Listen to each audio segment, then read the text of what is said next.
Alright, hey guys, it's Nick from Team Insanity. Today I'm bringing you a review of the Eclipse LV1. First I'm going to do the unboxing, then I'll go into the maintenance, then I'll go into my review of it.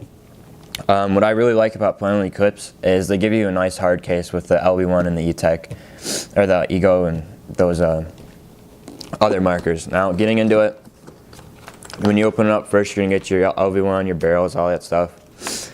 I picked this up used because DJ had a Eclipse CSL, that's our coach and our boss, and I really liked the way it shot, the way it felt in my hands and everything, so I decided to get an LV1 over an Ego 11.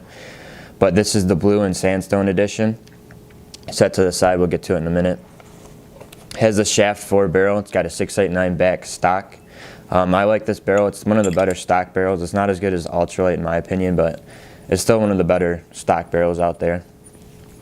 Shouldn't really have to upgrade it if it's the right bore to your paint. Next you get the LV1 manual. I'm impressed with this manual. It has the O-ring sizer right here. Tells you which one it is, all that fun stuff. And then in addition to that, it tells you everything that could go wrong with the LV1. So if there's leaking, if you need to do maintenance to your valve, the screws, anything that you could possibly need to do this LV1, it tells you in here. And if you can't figure it out, in the back of the manual it has a troubleshooting guide. So if it's doing leaking out of the frame or something, it tells you what could be wrong. Next you have a tuning guide, which is really cool. It tells you what to do. This marker is really cool because you can, out of the box, you can play with it. Don't have to do anything to it. But if you want to tune it, you have the option to. It has two rammers. It has a Zik 3 rammer. It's got a light and a heavy. Usually stock they come with a heavy in it, but if that's for a smoother shot, you're not really going to need to be efficient if you're playing just a rec day of paintball. But if you're going out to play, let's say a scenario game or something, or you're a back player playing speedball, you might want to put the Zik 3 lightweight rammer in there. It gives you, it's not as quality of a shot, but it gives you a little better air efficiency. You have to turn your output pressure up a little bit on your tank. Eclipse gun oil, must have for these. When you actually have to do maintenance to the LV1, this is the only oil you need to use, and you don't need that much of it. Next, which is really cool, they give you a full rebuild kit on this LV1 stock. Comes with everything, comes with spare screws, O-rings, all the internal stuff that you don't really ever have to go into, but if somehow it does fail, they give you extras for that. And the Allen keys. The Allen keys on these markers are the ones you really want to keep. They're a nice set. They have a ball swivel on the end of it, so if you're trying to get on the bottom and you can't get on it straight, or you're getting the trigger and you can't get it on straight, you can have the Allen key off to the side. Other than that, that's really all there is for the unboxing. So I'm going to bring you guys in closer and we'll do the little maintenance that you would actually have to do unless you have over 100,000 shots and somehow the valve goes bad or something like that. Alright, hey guys, now that I got you in closer, first thing I'm going to tell you is you don't want to dry fire this gun because there's no back pressure for the lever valve, which will be in the middle of the marker. So if you dry fire it, it's going to put too much force on it, it can damage it. But to avoid that, they make some special thing you can put down the barrel and do that. Or you can, if you have an exalt squeegee or something, you can put that down the barrel and shoot it. That'll be fine. Other than that, you got the Pops ASA. For maintenance, really all you're going to have to do is take this back cap off, which you can hand tighten. That's all you need on it.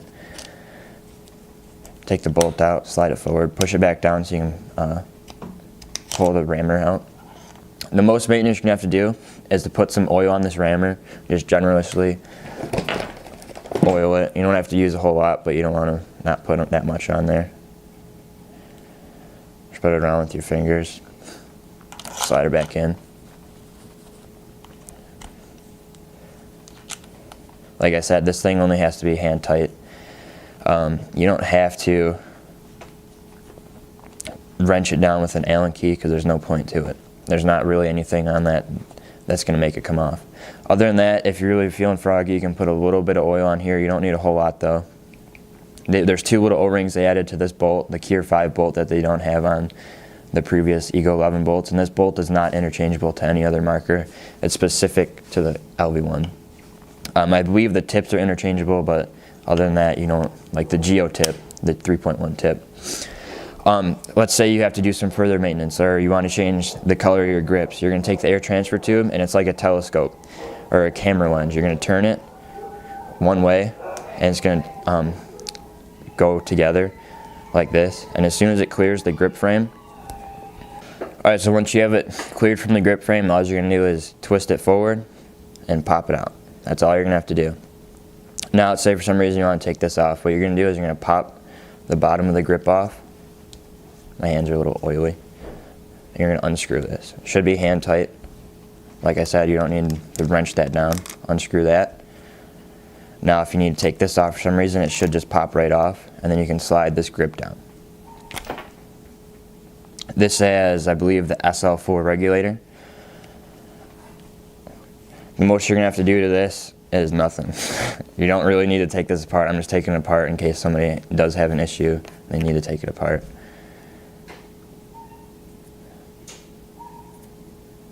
Mine, for some reason, has like dirt in it, or dried up oil. Other than that, you're not ever going to need to go down in this part.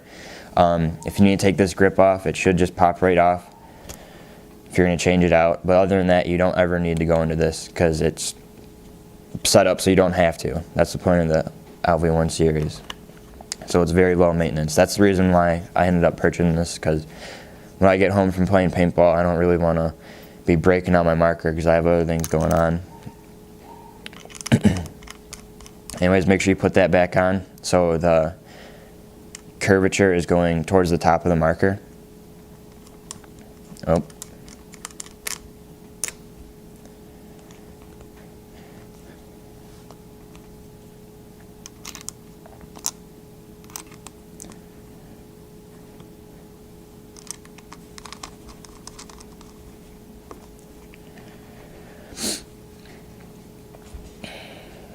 Now getting into the air transfer tube.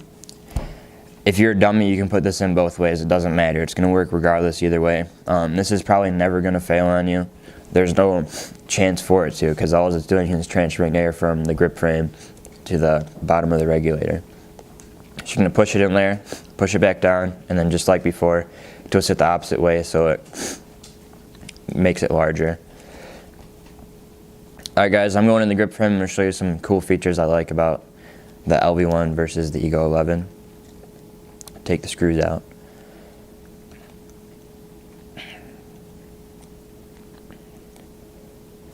Now getting into it, they added a whole bunch of reinforcement on here. I haven't cleaned this marker since last time I played. I got shot in the bottom of the grip anyways. On the Ego 11 or the E-Tex, they don't really have this reinforcement metal in the middle of the grip frame.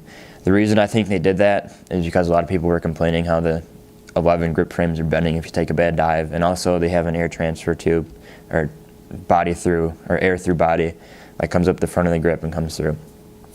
They have the dip switches right here, so you can tune your marker more if you want. Mine are still stock. I don't really want to mess with it because it shoots just fine how it is right now.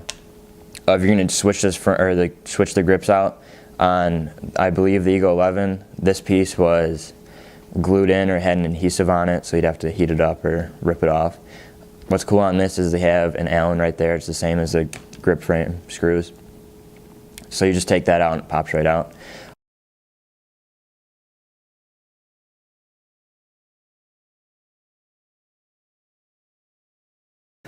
Alright, turning on the marker, you're going to double tap it. That first screen, it said LV1. While it's turning on, that means this is just a standard LV1. If you had a Twister LV1, it'd say Twister on there. Starting off, you get your shot count. My shot count's been reset. I had about 5,000 shots on it beforehand, so I have just over 10,000 shots on here. I was messing with it, trying to play with it a little bit one day at the field. Your peak rate of fire in the top right, I don't know if you'll be able to see that. It has two parentheses, and there'll either be a ball in there or not, for if you have your eyes on and stuff. Now, which is really cool, I'm really impressed with this LV1 board. They have so much on it. It's so easy to play with, so easy to change. You can change the color modes from red, green, blue, and some stuff in between. So if you want to go to the other modes, you're going to double tap it. Instead of clicking again to turn off, you're going to hit up or down. You're going to have exit to go back to the main screen. You have your game timer, shot count, training mode, which is really cool, so you can turn that on, play with your trigger. I wouldn't ever recommend locking your board, because when we got to Living Legends, somehow my board was locked, and I got out to the field to play, and I couldn't turn trigger trainer off because the board was locked. there's a little switch on the inside you have to unlock. Hardware, don't really have to go into that. Filter, timing, you don't really need to change all this unless you're really trying to change or tune your marker. This isn't the video for that. This is just your standard maintenance and everything like that. Your rate of fire cap on.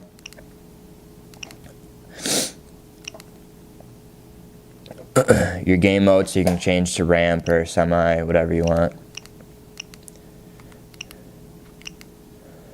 Then you can have presets, so if you're going to play a tournament that has semi only or has something else, you can already have it set up to your presets. And then that's pretty much it for the board, but there's so much you can do with this board. I was really impressed with it. Definitely worth the money if you're going to be paying the $1,000 plus for this marker brand new. To shut it off, you're going to double tap it, then click it one more time to turn it off. Alright, like I said, you're not really going to have to do any more maintenance than pulling out this back cap to pull the rammer out and putting a little bit of oil on the bolt. That's really all you're going to have to do to this marker, unless you have, like I said, over 100,000 shots, which not the average Joe is going to have that. Alright, so I'm going to bring you guys out and I'm going to do my conclusion of this marker. Alright, now I'm going to get to my conclusion. DJ, like I said earlier, had the CSL. I really like that marker a lot. I was going to get the Eagle 11, but I was hearing somebody at the field had one and I tried it out. I didn't really like it, so I went ahead and just got this. I'm really happy with my purchase. I bought this used when they were still pretty new, so I got it for $950 used when they were selling for like $1,300, I think, or $1,400, whatever. But starting off, it has the Pops ASA.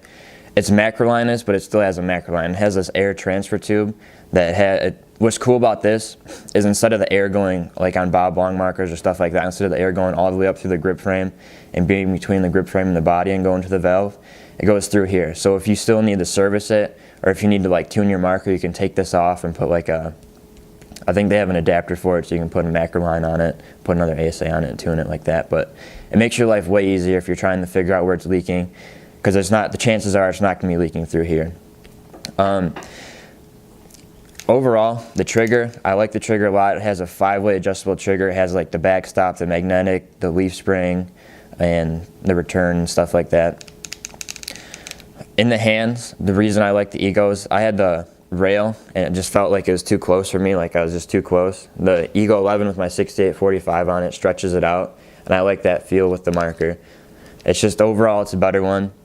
The feed neck has a clamping feed neck, obviously, but it has the thumb grips on it, so you can tighten it and loosen it with ease, so you're not sitting here like on the rail or something like that, spinning the feed neck around. The shaft 4 barrel, I like this barrel. It's one of the better stock ones. I don't know, for some reason, one time we were having chopping issues, Jake and I, he had the shaft 4 on the E-Tech, but I switched out to boomstick and it was totally fine. It was the same bore and everything. I don't know if my barrel was dirty or didn't look like it or anything like that, but I usually never have any problems with that. The grips on the Egos, I didn't like the Ego 11 that much better because it had like a thicker grip, like similar to the E-Tech. It's not the same, obviously, but it was thicker. This one, the way it just fits in your hand because it's rounded on the back, the way your hand sits up in there, you can hold it however you want. It's easy to move around, popping out of your bunker, stuff like that when you're diving. I haven't had an issue with that. People say, oh, it's an LV1, and when you dive, take a bad dive, the grip frame's going to bend. It's not going to bend. They added a lot of reinforcement in this grip frame, so if you do take a bad dive, you're probably going to break your hand or something like that. Other than that, I really like this marker. It shoots smooth, shoots great. I would definitely suggest buying this. I'd probably get a used one over a new one because new ones are ridiculous, and used ones are pretty cheap right now. So, thanks for watching. Tell me what you liked. Tell me what you didn't like. Can you hear me? I don't know if you can hear me or not. Test 1, 2. Testing. Alright, it's recording.